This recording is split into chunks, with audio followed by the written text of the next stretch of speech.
In this video, we'll show you what to do if the headphones are connected to your Windows 11 laptop or PC but the sound is not coming from it. So the first thing you need to do is right click on the speaker icon on the taskbar and then select sound settings.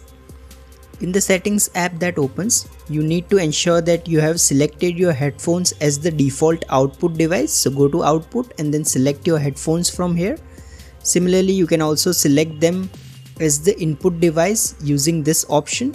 Next, you need to click on this arrow next to your headphones and then check all the settings. So make sure the audio is set to allow. Now make sure the volume is not too low, so you can increase the volume using this slider. Next, go to audio enhancements and then set it to off, as this feature can sometimes cause problems. So make sure to do that.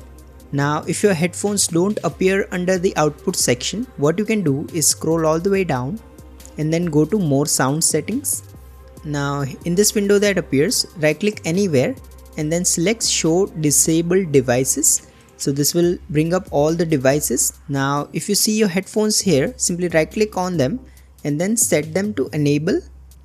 Now you can also set them as the default device by simply selecting them and then selecting this set default option.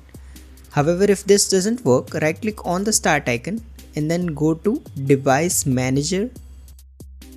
Now in the device manager window, you'll need to expand this audio inputs and outputs. Now here find the headphones entry, right click on it and then select disable device.